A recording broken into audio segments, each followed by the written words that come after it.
صورت نہ کم ہو۔ ہمارے یہاں کوئی نمازیں پڑھتا ہے، قافلوں میں سفر کرتا ہے اور دیگر جو عبادات کے معاملات میں مشغول ہوتا ہے، اس کو ایک بات کہی جاتی ہے، ارے مولانا کچھ دنیا کا تو کرو۔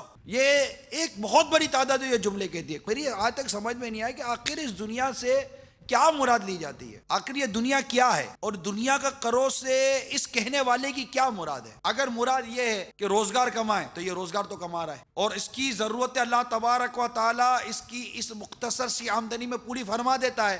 اب تم جب اس کو سمجھاتے ہو کہ مولانا دنیا کی کرو، اور اگر تمہاری اس سے مراد روزگار کمانا تو کما رہا ہے، تم سے مانگ کر یا بھیک مانگ کر تو یہ گزارا نہیں کر رہا، نہ اس کی اسلام نے اجازت دی ہے، نہ اس کو اسلام نے پسند کیا ہے، بلکہ ایسی سخاوت کا بھی منع کر دیا گیا ہے شریعت میں کہ جس سخاوت کے بعد تم خود محتاج ہو جاؤ اور تم بھیک مانگو۔ تو اگر وہ روزگار جتنی اس کی سمجھ میں آیا کما لیتا ہے، اب اس کو یہ کہنا کہ مولانا کو دنیا کی بھی کرو، تو اب سوال یہ پیدا ہوتا ہے کہ اس سے مراد تمہاری دنیا کیا ہے؟ کیا یہ داڑھی منڈا کر اور ننگے سر رہ کر انگریزوں جیسا لباس پہن کر یا غیر اسلامی لباس پہن کر گھومے، کیا آپ اس کو دنیا کہتے ہو؟ کیا یہ حرام روزی کمائے، رشوت کمائے، سود کمائے اور جھوٹ بولے اور اس طرح کے دیگر مطلب کے فطروں میں پڑے، کیا اس کو آپ دنیا کہتے ہو؟ دوستوں کے ساتھ بیٹھ کر گپ شپ لگا کر اپنی قیمتی سانسوں کو برباد کرے، کیا اس کو آپ دنیا کہتے ہو؟ کیا ٹیلی فون پر یا دیگر طور پر اپنی فضول قسم کی باتوں کے اندر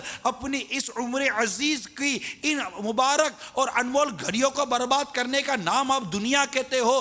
آخر مجھے یہ سمجھا دو کہ آپ دنیا کہتے کس کو ہو؟ اگر یہ گناہ بھری اور فضول بھری زندگی کو آپ دنیا کا نام دیتے ہو تو کسی کو کہنے کے بجائے میں تو آپ کو کہتا ہوں کہ اس دنیا کو چھوڑو۔ یعنی میں کہتا ہوں کہ ایک شخص سرکار صلی اللہ تعالی علیہ وآلہ وسلم کی مبارک سنت، مبارک سیرت پر عمل کرتا ہے، صحابہ کرام علیہم رضوان کی مبارک سیرت پر عمل کر کے اپنی زندگی گزارتا ہے، تو اس سے دنیا کی طرف بلانے اور دعوت دینے کا آخر کیا کانسیپٹ بنتا ہے؟ میں کہتا ہوں کہ آخر مقصد حیات کے اصل مقصد کو یہ بھولا ہے کہ دنیا کی دعوت دینے والے تم بھولے ہو۔ ارے جو بھولا ہوا ہو راستہ اس کو بتایا جاتا ہے، راستہ چلنے والے کو کبھی راستہ نہیں بتایا جاتا۔ نمازوں کے بعد دکان پر آپ بیٹھے رہتے ہو، گاہکوں سے جھوٹ آپ بولتے ہو، ماں باپ کی نافرمانیاں آپ کرتے ہو، گانے آپ سنو، موسیقی آپ سنو، فلمیں آپ دیکھو، شرابیں آپ پیو، جوئے آپ کھیلو، گناہوں بھری صحبتوں میں آپ جاؤ، دوستوں کے ساتھ ہوٹلوں میں اور چوکوں پہ بیٹھ کر اپنی زندگی کے قیمتی لمحات کو آپ برباد کرو،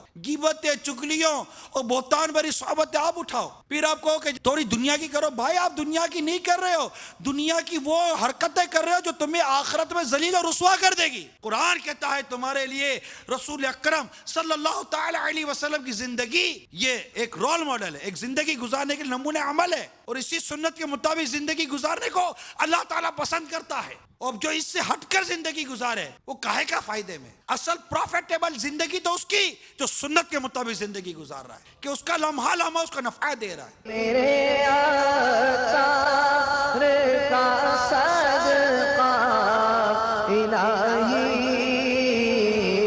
میرا جذبہ کسی صورت نہ کم